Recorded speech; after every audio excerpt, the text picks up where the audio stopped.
সহিহ হাদিস যেখানে আমরা আছি সেখানে নাম চেঞ্জ করে নিও। মাওলানা শরীফুল ইসলাম কলরবের অনেকগুলো গানের ভিতরে সেরেক আছে। হে নবী, স্বপ্নে এসে আমার সাথে দেখা দাও। হে নবী, স্বপ্নে এসে আমাদের বলে দাও। স্বপ্নে এসে আমাদের ঘুম পাড়ায় দাও। এগুলো সেরেক। কোন মানুষের কাছে কিছু চাওয়া যাবে না। ভক্তির নবী চাইতে হবে একমাত্র কার কাছে? যখন চাইবা আল্লাহর কাছে চাও। সব নবীরা কার কাছে চেয়েছেন? আল্লাহর কাছে চেয়েছেন। কোন নবী নিজের কাছে চান নাই। আমাদের দেশে ছেলেকে বলতো গোলাম আহমদ, তারপরে গোলাম মুস্তাফা, গোলাম ফারুক, গোলাম নবী, গোলাম আবুবকর। জোরে বলেন। আল্লাহ রাসূলের প্রথম পরিচয় কোরআন শরীফে কি? গোলাম। সূরা বাকারা 12 নম্বর। وَإِن كُنتُمْ فِي رَيْبٍ مِّمَّا نَزَّلْنَا عَلَى عَبْدِنَا فَأْتُوا بِسُورَةٍ مِّن مِّثْلِهِ وَادْعُوا شُهَدَاءَكُم مِّن دُونِ اللَّهِ إِن كُنتُمْ صَادِقِينَ। যা নাজিল করেছি, যে গোলামের উপর নাজিল করেছি, দুই ব্যাপারে যদি কোনো সন্দেহ হয়, একটা ছোট্ট সূরা বানাও। এই সূরা বানানোর জন্য যত সাক্ষী আছে সবাইকে ডাকো, যদি তোমরা সত্যবাদী হও। কে বলছেন? যদি না পারো, কোনদিন পারবা না। ফাত্তাকুন নার আল্লাতী ইয়াকুদুহা আন-নাস ওয়াল হিজারা উ'আদ্দাত লিল কাফিরিন। ওই আগুনকে ভয় করো, যে আগুন জ্বলবে মানুষের পাথর দিয়ে। কাফেরদের জন্য সেই আগুন বানিয়েছেন কে? নামাজ নাই যেখানে কুফরি আছে, নামাজ নাই যেখানে শিরক আছে, সেখানে এক ওয়াক্ত নামাজ ছেড়ে দিলেন, কাফেরের খাতায় নাম উঠলো। সেই জন্য কুফরি থেকে আমরা আল্লাহর কাছে পানা চাই। 5 ওয়াক্ত নামাজ পড়বো তো ইনশাআল্লাহ? পড়বো তো ইনশাআল্লাহ? অনেক ভাই আছেন রোজাও শেষ, নামাজও শেষ। আল্লাহর ওলি উনি বছরে উনি একবার নামাজ পড়ে। তোর নামাজে আল্লাহর কোনো দরকার নাই। শুধু জুমার দিন মসজিদে যায়, এরকম মুসল্লি বেশি না কম? বেশি। খবরদার, শুধু জুমার দিনের সওয়াব তখনই পাবা যখন 5 ওয়াক্ত নামাজ তোমার আমলনামায় থাকবে। 5 ওয়াক্ত নামাজ যার আমলনামা নাই, আল্লাহর সাথে তার কোনো সম্পর্ক নাই। জাহান্নামে যাওয়ার প্রথম কাজ হলো নামাজি না হওয়া। কি নাম হওয়া? নামাজি না হওয়া। প্রথম হিসাব কিসের হবে? জোরে বলেন। নামাজ। সালাতের হিসাব যদি ফাইনাল হয়ে যায়, অন্য হিসাবগুলো আপনার সহজ হয়ে যাবে। সালাত যার আমলনামায় আছে তার সব কিছু কবুল হয়ে যায়। আর যার আমলনামায় সালাত নাই, আল্লাহর সাথে তার কোনো সম্পর্ক নাই। শেখ আব্দুল হান্নান, ডক্টর মোহাম্মদ বারকুল্লাহ বিন দুরুল হুদা, আমার অত্যন্ত আদরের মানুষ, ভালোবাসার মানুষ। হুদা ভাই নাকি কণ্ঠ একটু ডেবে গেছে। হুদা ভাই 2টা জিনিস খাবেন, চলে গেছেন। আসলে বলে দিলাম, বদ খাবেন আর জোশমধু খাবেন। বদ আর জোশমধু। আর একটা শারীরিক এক্সারসাইজ আছে, আপনি থাকলে আপনাদের দেখিয়ে দিতাম। অনেক সুন্দর বাদলের কথা তিনি বলেন। আর আজকের সম্পাদক জনাব মোহাম্মদ আব্দুল হাই, মাওলানা মোহাম্মদ মুজিবুর রহমান, আর আমাদের আরেকজন 2জন সহসভাপতি ইসলামাউল্লাহ মন্ডল, যার বাসায় আমি ছিলাম। 6 মেয়ে 1 ছেলে। ছেলেটার নাম হলো ফয়সাল। মেয়েগুলোর নাম আমি জানি না, জানার চেষ্টাও করি না। মেয়েগুলোকে আল্লাহ ইসলামের জন্য কবুল করুন। সানাউল্লাহ সাহেব, আগেও আমি এই মাঠে 2 বার এসেছি। এই নিয়ে 3 বার হলো হ্যাট্রিক করলাম। মাওলানা আব্দুল খালেক সাহেব, সানাউল্লাহ সাহেবের পরিবারের আল্লাহ কবুল করুন। আমার ভাগে পড়েছে সূরা কাসাস। 28তম সূরা কোরআনের। মাহফিলের বয়স কত বছর? 28 বছর। এই 28 বছরে যারা দুনিয়া থেকে বিদায় নিয়েছেন, আল্লাহ তাদের কবরগুলোকে জান্নাতের বাগান বানিয়ে দেন। এই মাহফিলকে যারা প্রথম প্রতিষ্ঠিত করেছেন, আল্লাহ তাদের সবাইকে আপনি মাফ করে দেন। আমার যত মা বোন এসেছেন, আল্লাহ সবাইকে আপনি মাফ করে দেন। কাসাস, কাসাস শব্দটি প্রথম আল্লাহ ব্যবহার করেছেন সূরা ইউসুফ থেকে। নাহানু নাকুসু আলাইকা আহসানাল কাসাস, আমি তোমাদেরকে শ্রেষ্ঠ উপাখ্যান দিচ্ছি। কিচ্ছা আমরা সবাই চিনি। আমাদের অধিকাংশ হুজুররা কথা বলে কিচ্ছা ভিত্তিক, এরকম অনেক কিচ্ছা বলে যেটা কোরআনেও নাই হাদিসেও ওই কিচ্ছার কোনো দাম। রাসূল বলেছেন হাদিসু আন্নী কিসসাতা বনী ইসরাঈল লা হারাজ, আমার থেকে তোমরা বনী ইসরাঈলের কিচ্ছাগুলো বর্ণনা করো, তাতে কোনো সন্দেহ নাই, তাতে কোনো সমস্যা নাই। কিন্তু কেউ যদি আমার ব্যাপারে কোনো মিথ্যা কথা বলে, মান কাযাবা আলাইয়া মুতাআম্মিদান ফালিয়াতাবাওয়াউ মাকআদাহু মিনান নার, কেউ যদি আমার ব্যাপারে কোনো মিথ্যা কথা বলে সে জাহান্নামে তার জায়গা করে নেয়। খবরদার, রাসূল সাল্লাল্লাহু আলাইহি ওয়াসাল্লামের ব্যাপারে যখন কোনো কথা বলবেন 100% সহিহ হয়ে তারপরে বলবেন। কোন অতানে মিনাল ঈমান আল হাদিস, মিথ্যা কথা। জন্মভূমির ভালোবাসা ইমানের অংশ, এরকম কোন হাদিস ইসলামে নাই। আনা মদিনাতুল ইলম আলিয়ুন বাবুহা, আমি ইলমের শহর, সেই শহরের দরজা হলো আলী। এটা হলো শিয়াদের বানানো একটা স্লোগান, এটার সাথে সহিহ হাদিসের কোনো সম্পর্ক নাই। এইভাবে অসংখ্য বাজে জিনিস হাদিসের ভিতরে ঢুকেছে। আল্লাহ তাআলা আমাদেরকে এগুলো থেকে বাঁচার তৌফিক দান করে। নাসরুদ্দিন আলবানী রাহিমাহুল্লাহ রাহমাহুল্লাহ তিনি ইস্তেবাদ করেছেন আহাদিসুস সহিহা, সিলসিলাতুস সহিহা, এই বইগুলো আপনারা রাখবেন। ইমাম তিরমিজি প্রত্যেকটা হাদিসের শেষে হাদিসের মারাত্মক বর্ণনা করেছেন, সেগুলো আপনারা পড়বেন এবং পড়ার জন্য বড় বড় মুহাদ্দিস আলেমদের সহায়তা আপনারা নেবেন। কিচ্ছা আমরা বলবো, কিন্তু কোরআনের কিচ্ছা বলবো। যেমন ইব্রাহিম আলাইহিস সালামের কিচ্ছা কে বলেছেন? আল্লাহ বলেছেন। মূসা আলাইহিস সালামের কিচ্ছা কে বলেছেন? আল্লাহ বলেছেন। সাইয়েদনা মুহাম্মদ সাল্লাল্লাহু আলাইহি ওয়াসাল্লামের জন্মের বৃত্তান্ত কে বলেছেন? আল্লাহ বলেছেন লাম ইয়াতিকা ইয়াতীমান ফাআওয়া ওয়া ওয়াজাদাকা দাল্লা ফাহাদা। হে নবী, এতিমকে আপনাকে আশ্রয় দিয়েছি, আপনাকে আমি পথের সন্ধান দিয়েছি। কোন নবীকে গোমরাহ বলা যায় নাই। জন্মসূত্রে সব নবীকে হেদায়েত দান করেছেন কে? আল্লাহ। যেমন সূরা মারইয়াম, সাইয়েদনা মারইয়াম আলাইহিস সালাম তিনি পাহাড় থেকে কি হলো? ঠিক আছে, গানাটা আসছে, আমাদের টুকভাই আসছে, গানটা এখন যাবে না ইনশাআল্লাহ। যেহেতু গেছে কারেন্টের অফিসে কিনানো দরকার, এটা বন্ধ রাখলে কেন? কারেন্টের কোন সমস্যা এখন দেশে নাই, আল্লাহ কবুল করুক। আমাদের দেশে আসলে কোনো সমস্যা নাই, এগুলো সৃষ্টি করা সমস্যা, সৃষ্টি করা সমস্যা। অচিরেই দেশ সুন্দরের দিকে যাবে, আল্লাহ কবুল করুক। আরো জোরে বলি আমিন। হয় সুন্দর হবে, না হয় আমরা চূড়ান্ত ভাবে জিহাদে নামবো। ঠিক না বাড়ি? মূসা আলাইহিস সালামের কিচ্ছা ছোটবেলা থেকে বর্ণনা করেছেন কে? আল্লাহ বর্ণনা করেছেন। এই সূরা এবং এই সূরার আগের সূরাটি আল্লাহ তাসিন দিয়ে শুরু করলেন। হরফে মুকাত্তাহা, এগুলোর অর্থ একজন জানেন, তিনি কে? লা ইয়ালামু। সূরা আলে ইমরানে আল্লাহ বলেন আল্লাযীনা ফী কুলুবিহিম যায়গ, যাদের অন্তরে বক্রতা আছে তারা এই হরফে মুকাত্তাহ নিয়ে টানাটানি করে, এটার অর্থ জানার চেষ্টা করে। এটার অর্থ আল্লাহ ছাড়া কেউ জানে না। তাসিন মিম তিলকা আয়াতুল কিতাবিল মুবিন, এই হরফে মুকাত্তাহ গুলো 14 জায়গায় আল্লাহ কোরআনে ব্যবহার করেছেন। কত জায়গায়? 14 জায়গায় ব্যবহার করেছেন। 9টা শব্দ বিভিন্ন ডাইমেনশনে ব্যবহার করেছেন। সেই আল্লাহ রাব্বুল আলামিন বলছেন এগুলোর অর্থ একমাত্র আমি ছাড়া আর কেউ জানে না। আল্লাহ বলছেন এই হরফে মুকাত্তাহের পরেই কোরআনের প্রশংসা আল্লাহ করেছেন।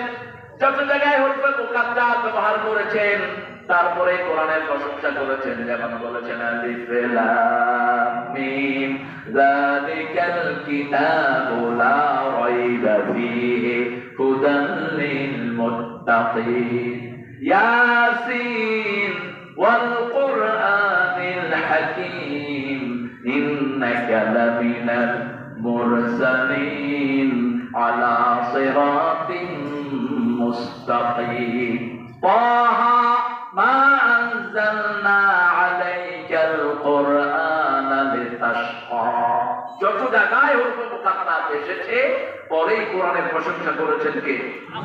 তিলকা আয়াতুল কিতাব। আল্লাহ বলছেন ওইটা তিলকাতুরের জন্য ব্যবহৃত হয়। কোনটা? কেন দূরের কথা বললেন আল্লাহ? এই কোরআন সেই কোরআন, যেই কিতাব লৌহ মাহফুজে সংরক্ষণ করেছেন কে? আল্লাহ বলছেন বাল হুয়া কুরআনুম মাজিদুন ফি লাওহিম মাহফুজ। এটাকে লৌহ মাহফুজে সংরক্ষণ করেছেন কে?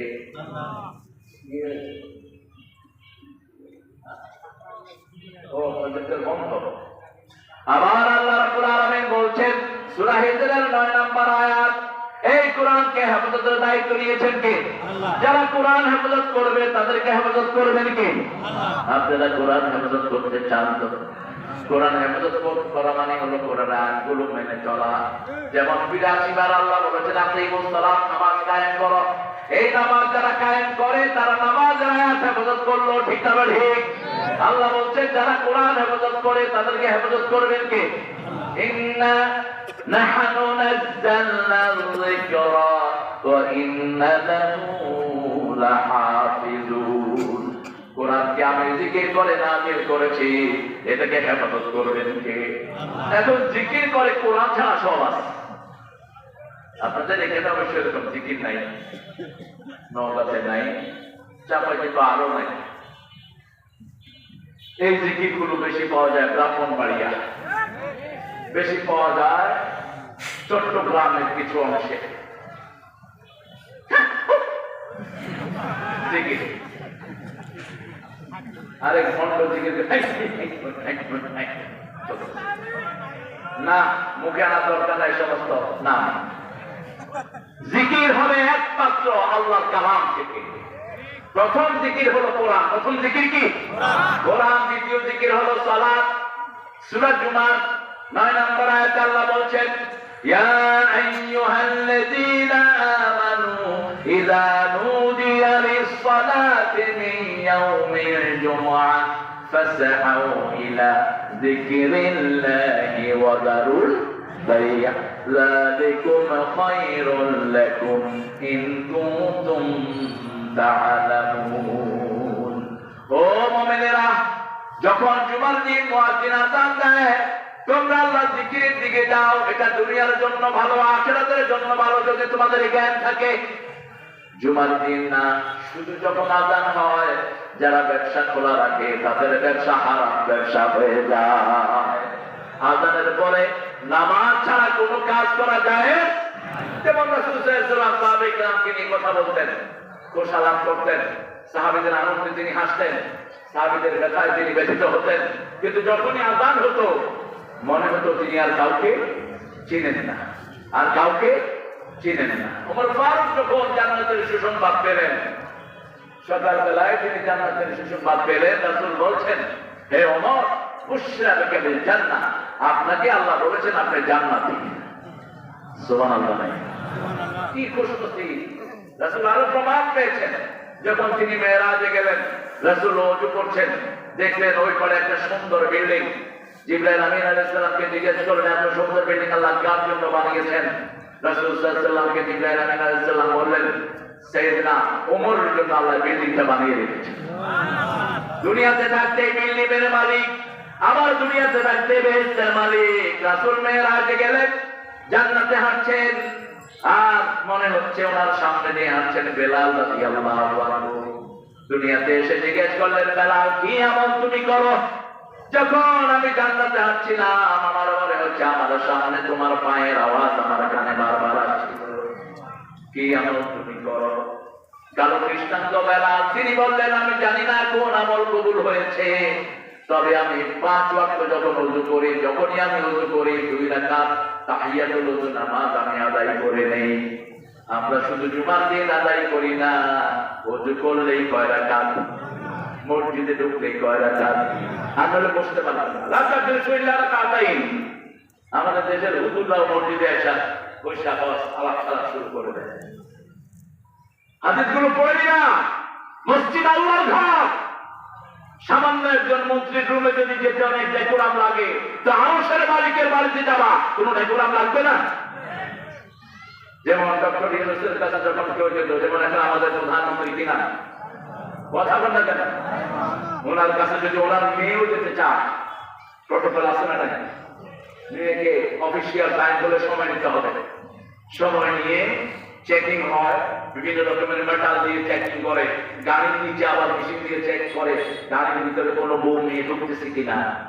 সাধারণ মানুষের এত নিরাপত্তা, আর সব কিছুর মালিককে মুহূর্তের মধ্যে আপনাকে দুনিয়া থেকে বিদায় করে দিতে পারেন, যেমন 5 মিনিটের ভিতরে আওয়ামী লীগকে বাংলাদেশ থেকে বিদায় করে দিয়েছেন। ঠিক না?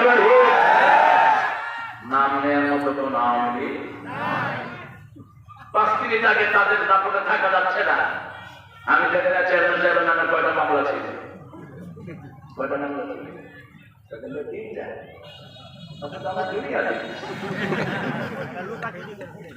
সুবিধা ছিল না, আমার নাম ছিল 5 বছর দেশে ঢুকতে দেয়নি। দেশে আমরা ঢুকবো, আমরা থাকবো, তোর মতো বেয়াদব ঢুকতে পারবি না। সামনে যদি কেউ ওনাদেরকে প্রতিষ্ঠিত করার চেষ্টা করেন, আমাদের রক্তের দাগ এখনো শুকায় নেই। ঠিক না? ঠিক। আমার বহু ভাই শত শত দিন নিজের বাচ্চাদের মুখ দেখতে পারে নাই, চাকরি স্থলে থাকতে পারে নাই। সেই স্মৃতিগুলো আমরা ভুলি নাই। যে পান্ডা পুলিশগুলো আমাদেরকে থানায় নিয়ে পিটিয়েছে, ওই পুলিশগুলো বিভিন্ন জায়গায় ঘাপটি মেরে বসে আছে। সব অপরাধীকে ধরিয়ে দিবেন কে? আল্লাহ বলছেন সূরা সাজদার 22 নম্বর আয়াত, ইন্না লিল মুজরিমিনা মুনতাকিমুন, সব পাপিষ্ঠদের প্রতিশোধ দিবেন কে? আল্লাহ। এজন্য আমাদের হতাশ হওয়ার কোনো দরকার নাই। আল্লাহ রাব্বুল আলামিন বলছেন, গোলাম আমি তোমার জন্য সব দিয়েছি। রাসূল বলছেন শ্রেষ্ঠ জিকির হলো 4টা কালেমা। কয়টা? 4টা কালেমা, সুবহানাল্লাহ, আলহামদুলিল্লাহ, আল্লাহু আকবার, লা ইলাহা ইল্লাল্লাহ। এই 4টা কালেমা যারা পড়বে 33, 33, 34, রাসূল বলেছেন কাদাবাদিল বাহর, সাগরের ফেনা তুল্য গুনাহ থাকলেও তার আমলনামা থেকে আল্লাহ মাফ করে দিবেন। মেরাজে গেলেন রাহমাতাল লিল আলামিন, সাত আকাশে গিয়ে দেখেন একটা গাছের নিচে একজন বৃদ্ধ বসে আছেন, ওনার চারপাশে হাজার হাজার বাচ্চারা। ওই বাচ্চাদেরকে তিনি দিন শেখাচ্ছেন। জিবরাইল আমিন আলাইহিস সালামকে বলা হলো উনি কে? উনি হলেন আবুনা ইব্রাহিম, আমাদের পিতা ইব্রাহিম আলাইহিস সালাম। রাসূল সাল্লাল্লাহু আলাইহি ওয়াসাল্লাম গিয়ে সালাম দিলেন, রাসূলকে উনি সালাম দিলেন। রাসূল বললেন আমার আকৃতি পুরা ইব্রাহিম আলাইহিস সালামের আকৃতি। ইব্রাহিম আলাইহিস সালামের আকৃতি আল্লাহ আমাকে দান করেছেন। আল্লাহু আকবার। রাসূলের হাত এভাবে ধরলেন, ধরে বাইতুল মামুরের পাশে গিয়ে হেলান দিয়ে বসলেন ইব্রাহিম আলাইহিস সালাম, আর বললেন হে মুহাম্মদ, আল জান্নাতু তারাবাতুন তারাবা, জান্নাত হলো একটা খালি জায়গা। এটা কি জায়গা? খালি জায়গা। এই খালি জায়গাতে তোমাকে বাড়ি বানাতে হবে, তোমাকে বাগান বানাতে হবে, তোমাকে ঘর বানাতে হবে, তোমাকে সুন্দর সুন্দর বাগিচা বানাতে হবে। তাজরি মিন তাহতিহাল আনহার। এই বাগিচাগুলো কিভাবে বানাবা? একটা তাসবিহ করবা, একটা গাছ উঠবে, সুবহানাল্লাহ বলেন, সুবহানাল্লাহ, আলহামদুলিল্লাহ, আল্লাহু আকবার, লা ইলাহা ইল্লাল্লাহ। এখন 4টা গাছ আপনার জন্য হয়ে গেল। কয়টা? 4টা গাছ। গাছটা কত বড়, কত বড় গাছ! একটা গাছের ছায়ায় যদি 700 বছর ঘোড়া দৌড়ায়, ছায়াটা শেষ হবে না। আরো আসছে সুবহানাল্লাহ। এখন আমরা গাছটা পাই না কেন? আমাদের লোকেরা সালাম ফিরে আল্লাহু আকবার, বাস ইমামের দায়িত্ব শেষ। অথচ সূরা নিসা 103, কোন সূরা বলেন? সূরা নিসা 103 নম্বর আয়াত, ইদা কুদিয়াতিস সালাত ফাযকুরুল্লাহ। যখন নামাজ শেষ জিকির করতে হবে কার? আল্লাহর জিকির। রাসূল বলেছেন সালাম ফিরিয়ে কমসে কম 5 বার ইস্তিগফার। কয়বার? 5 বার ইস্তিগফার। আল্লাহুম্মা আনতাস সালাম ওয়া মিনকাস। আবার নিজেরা নিজেরা কিছু শব্দ বানায় না, হাইয়ানা রাব্বানা, কি সালাম। এত বড় মুফাসসির দেখলো সালাম দেয়, আসসালামু আলাইকুম ওয়া রাহমাতুল্লাহি ওয়া বারাকাতুহু ওয়া জান্নাতুহু ওয়া মাগফিরাতুহু ওয়া রিদওয়ানুহু। আপনি কোথায় আছেন? কেমন লাগে কর মূর্খ! আসসালামু আলাইকুম ওয়া রাহমাতুল্লাহি, খালাস। আর জান্নাতুহু মাগফিরাতুহু, এগুলো যেগুলো লাগাবে এগুলো বন্ধ, কিছু লাগাতে পারবা না। যা রাসূল দিয়েছেন তাই রাখতে হবে। ঠিক না? ঠিক। রাসূল সাল্লাল্লাহু আলাইহি ওয়াসাল্লাম বেশি পবিত্র হয়ে গেছে। রাসূল সাল্লাল্লাহু আলাইহি ওয়াসাল্লাম বলেছেন আল্লাহুম্মা আনতাস সালাম ওয়া মিনকাস তাবারাকা ওয়া তাআলা ইয়া যাল জালালে ওয়াল ইকরাম। খালাস, আপনি আবার হাইয়ানা এগুলো লাগাচ্ছেন কেন? এগুলো লাগাবেন না। এরপরে বলতেন আল্লাহুম্মা আইন্নি আলা যিকরিকা ওয়া শুকরিকা ওয়া হুসনি ইবাদাতিক। তারপরে রাসূল সাল্লাল্লাহু আলাইহি ওয়াসাল্লাম সুবহানাল্লাহ আলহামদুলিল্লাহ আল্লাহু আকবার এই তাসবিহগুলো 5 ওয়াক্ত নামাজে পড়তেন। নাম্বার তাল্লি 5 ওয়াক্ত নামাজে পড়তেন আয়াতুল কুরসি। এগুলো পড়বেন। এগুলো না পড়ে নিজেরা জিকির বানিয়ে নিচ্ছে, এক এক জিকির বানিয়েছে। যেগুলো জিকির বানিয়েছে তোর দুনিয়াও শেষ, আখিরাতও শেষ। কেন বানালি জিকির বানানোর ক্ষমতা পৃথিবীর কোন মানুষের? যেমন আমাদের জন্য ইসলাম নিয়ে খুশি হয়েছেন কে? আমরা কেন ইসলামের বাইরে যাব? আল্লাহ রাব্বুল আলামিন সূরা আনামের 3 নম্বর আয়াতের শেষে বলছেন আল-ইয়াউমা আকমালতু লাকুম দীনাকুম ওয়া আতামামতু আলাইকুম নি'মাতি ওয়া রাদিতু লাকুমুল ইসলাম দীনা। আজকের দিনে তোমাদের জন্য তোমাদের দিন পরিপূর্ণ করে দিলাম, আমি আল্লাহর নিয়ামত পরিপূর্ণ করে দিলাম, আর আমি তোমাদেরকে ইসলাম দিয়ে আমি খুশি হয়ে গেলাম। আপনারা ইসলাম পেয়ে খুশি না বেজা? রাসূল বললেন সাল্লাল্লাহু, যে তিনটা কথা সকালে বলবে আর সন্ধ্যায় বলবে, যে তিনটা স্বীকৃতি দিবে আল্লাহ তার জন্য জান্নাতটাকে বরাদ্দ করে দিবেন। সকালে উঠে পড়বো রাদিতু বিল্লাহি রাব্বান, রাদিতু বিল্লাহি রাব্বান ওয়া বিল ইসলামি দীনান ওয়া বিমুহাম্মাদিন সাল্লাল্লাহু আলাইহি ওয়াসাল্লাম নবিয়্যান ওয়া রাসূলা। তাহলে আমাদের জন্য জান্নাত বরাদ্দ করে দিবেন কে? কিন্তু অনেকেই বুঝে না দোয়াটা। যেমন আমাদের লোকেরা আয়াতুল কুরসি পড়ে আবার মাজারে গিয়ে ফুল দেয়, আয়াতুল কুরসি পড়ে আবার মূর্তি দেখতে গিয়ে মাজারে চলে যায়। তার মানে আয়াতুল কুরসি তুমি বুঝো নাই, তোমার ভিতরে ঢুকে নাই। কোন মূর্তির সামনে যাওয়া হারাম। রাসূল জীবনে কোনদিন কোন মূর্তির সামনে যান নাই। রাসূলের বয়স যখন 9 কি 10, ওনার চাচা বলেছেন চলো একটু আমরা সবাই যাই মূর্তির সামনে, তুমিও চলো। রাসূল সাল্লাল্লাহু আলাইহি ওয়াসাল্লামকে নিয়ে রওনা হলেন। খবর লাভ পর্দা মারা এগুলোর উপরে এরকম কাঠি দেওয়া থাকতো, চোখ বন্ধ করে কাঠি টানতো, কাঠি যা লেখা থাকতো তাই হতো। রাসূল সাল্লাল্লাহু আলাইহি ওয়াসাল্লামকে নিয়ে গেলেন। ওই মূর্তির সামনে যাওয়ার আগে রাসূল অজ্ঞান হয়ে মাটিতে পড়ে গেলেন। এরপরে নবুয়তের পরে রাসূল বললেন, ওই যে আমি ছোটবেলায় মূর্তির সামনে না যেতে অজ্ঞান হয়ে গেছি, জিবরাইল আমিনের চেহারা আল্লাহ আমার সামনে তুলে ধরেছেন। ছোটবেলা থেকে কোনোদিন কিন্তু কোনো মূর্তির সামনে যায়নি। মা খাদিজা কুবরা বলছেন আমিও কখনো মূর্তির সামনে যাইনি।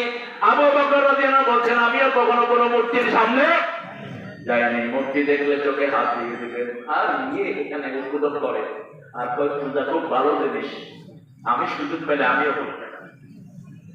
নাউজুবিল্লাহ বলেন। আরে ভাই ওরে তো মূর্তি নিয়ে আসে বিপদে, ওরা মূর্তি পূজা করে, এরপরে কোথায় চুবায়, কোথায় করে, কেন কেন পানিতে চুবায়? আমি দেখলাম এই যে ইন্টারনেটে এখন বহু জিনিস আসে, ওই যে জিব্বা বের করে থাকে ওদের একটা মূর্তি, এটার নাম কি জানেন? এইরকম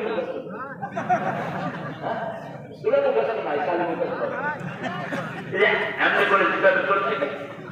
তো ছোট বাচ্চা আসছে, এক মা পূজা দেখছে, ওই ছোট বাচ্চা মনে করছে এটার মধ্যে পূজা লাগছে, ওর বুকের রসগোল্লা লাগছে, দেখে খায় না, আবার ফেলেছে, দিছে থাপ্পড়।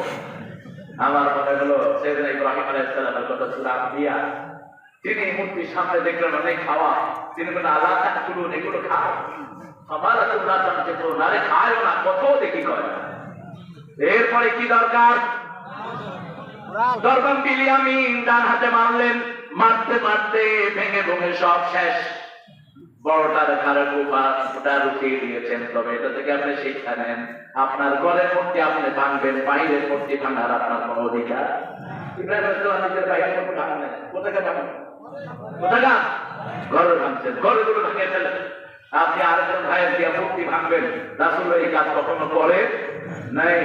365টা মূর্তি ছিল রাসূল সাল্লাল্লাহু আলাইহি ওয়াসাল্লাম যখন মক্কা বিজয় করেন। কোথায়? কাবা ঘরের ভিতরে। যারা বানিয়েছে তারাই ভেঙেছে। ওই সাহাবীরা সব কালেমা পড়েছে আর কুত্তির মাথায় আঘাত করেছে আর বলেছে কুল জা আল হক ওয়া যাহাকাল বাতিল ইন্নাল বাতিলা কানা যাহুকা। যেমন 5ই আগস্টের পরে আমাদের দেশে বহু মূর্তি ভাঙা হয়েছে, ঠিক না ঠিক? একটা মূর্তির উপর পোলাপান পেশাব করেছে। কার মূর্তি? জোরে বলেন। পোলাপান স্লোগান দিয়েছে জাতির পিতা ইব্রাহিম অমুক ছিল কুমারটি। তবে যে ছেলে পেশাব করেছে ওরে পুরস্কার দেওয়া দরকার। ও যখন পেশাব করেছে পোলাপান সব নিচের দিকে ক্যামেরা ধরেছে, কিন্তু পিছু উঠে শুধু উঠছে পানি। ও কিরকম ট্রেনিং দিছে দেখেন। কোন মূর্তির জন্য কারোর হৃদয়ে কোনো ভালোবাসা থাকতে পারবে না। রাসূল বলেছেন যে এই ঘরে কোনো মূর্তি থাকে ওই ঘরে খারাপ জিন থাকে। আপনারা যে মেলা থেকে বিভিন্ন মূর্তির আকৃতি নিয়ে যান, এগুলো বাচ্চাদেরকে ধ্বংস করে দেয়। এগুলোর ভিতরে করে খারাপ জিন আপনার ঘরে ঢুকে। কোন রকমের আকৃতি ঘরের ভিতরে রাখা যাবে? কোন নেতার ছবি নয়, নেত্রীর ছবি নয়, একমাত্র ঘরের ভিতরে থাকবে কোরআনের ছবি, ঠিক না ঠিক? কোরআনের আয়াতগুলো টাঙিয়ে রাখবেন। সকাল সন্ধ্যায় ছেলেরা তেলাওয়াত করবে, তাদের জীবনের গুনাহগুলো মাফ করে দিবেন কে? তাসিম